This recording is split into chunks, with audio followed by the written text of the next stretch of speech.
Bonjour tout le monde, jodi a c'est un l'autre jour et m'a même dit une l'autre année parce que nous en 2023. Merci bon Dieu d'est-ce qu'on fait année 2022 ça allait parce que c'est chargé à problème dans l'histoire l'humanité parce que c'est une année qui gagne guerre sans compter inflation et puis Covid là qui toujours a mettre dos moun à terre. N'a dit merci est-ce que vous te compte pour un temps pour écouter vidéo son gros encouragement te compte ba nous. Nous demander toujours continuer faire et puis en retour en pile mot sur santé. Kembe là. Dernièrement pour moun qui gagne une certaine assiduité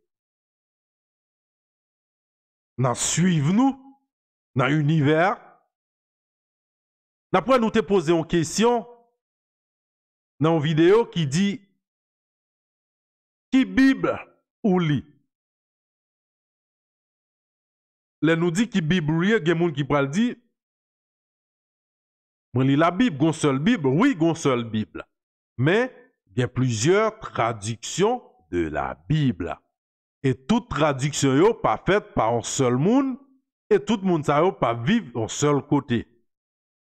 Ça peut dépendre de culture moun nan, il pourra traduire sentiment dans la traduction qu'il fait.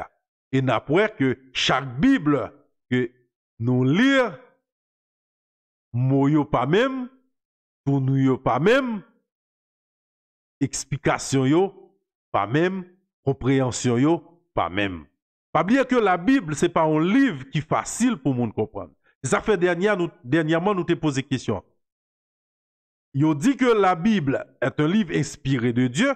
Est-ce que moun sa yo qui traduit Bible là, yo dans même dimension ak moun qui était inspiré de Dieu yo, puis yo parole yo pas ta changer pour yo pas ta boucanter parole yo. Jodi a nous venir à une autre question pour vous. Est-ce que la Bible c'est parole de Dieu ou parole de l'humanité?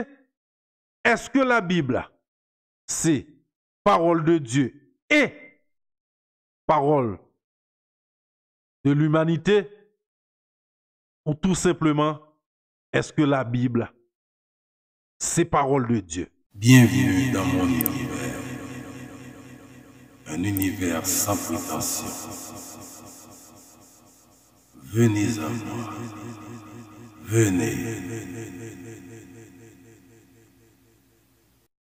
Gagne le philologue Michael Langlois qui pourra aider nous répondre à question ça. Parce que lui-même, il est un expert, professeur en théologie, moun qui a étudié langue ancienne, moun qui a contact avec ça les manuscrits de la mer morte, il est bien placé. Selon lui-même, nous pas dit tout ça le pral dire c'est l'évangile, mais ça vaut la peine pour nous tendre. On nous écouter Michael Langlois.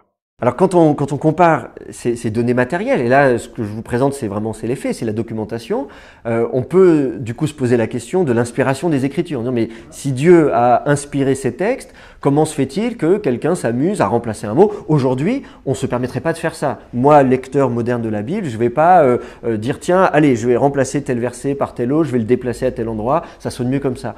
On n'a plus ce regard sur le texte biblique. Mais à l'époque de la Bible, jusqu'au tournant de notre ère, on le faisait volontiers. Et à mon avis, ça n'a rien d'incompatible avec la notion d'inspiration du texte. On pense vraiment que ces écritures elles sont d'origine divine et que les rédacteurs ont cette mission de transmettre cette parole à leurs contemporains, mais en même temps, cette parole, elle est véhiculée par une langue qui est humaine, qui a son propre génie, chaque auteur a sa propre façon de s'exprimer, il s'adresse à ses contemporains dans des mots qu'ils comprennent, et donc ils sont vraiment les artisans de ce texte, ils sont les véritables auteurs de ce texte, ils sont, me semble-t-il, conscients de la mission qui est la leur, mais c'est précisément parce que le texte est inspiré, précisément parce que le texte doit avoir une certaine autorité dans les communautés religieuses, qu'il faut faire en sorte que le texte soit exempt d'erreur, il faut le parfaire, il faut le parachever, et c'est précisément parce que ce texte a cette autorité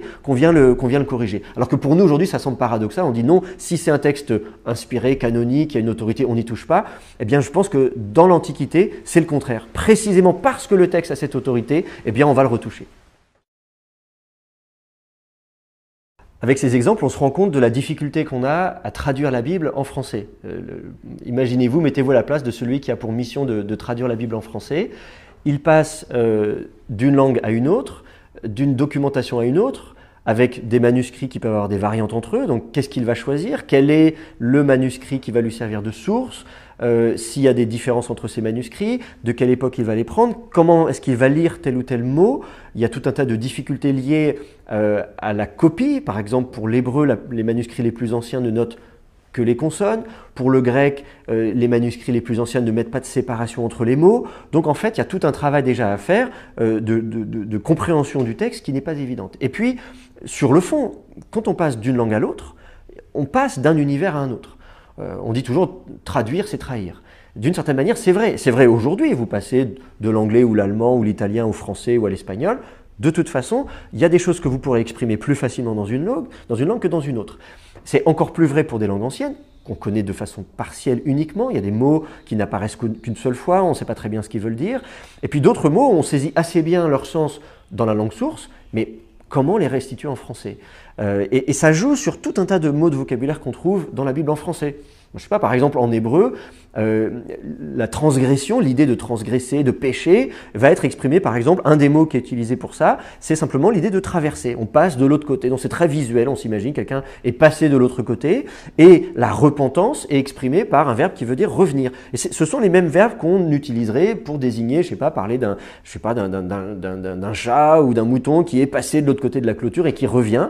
On va utiliser les mêmes mots de vocabulaire. Et en français, on a des termes plus abstrait, le péché, la repentance. Et c'est vrai que du coup, c'est difficile pour le traducteur de dire qu'est-ce que je vais choisir pour désigner en français ces réalités.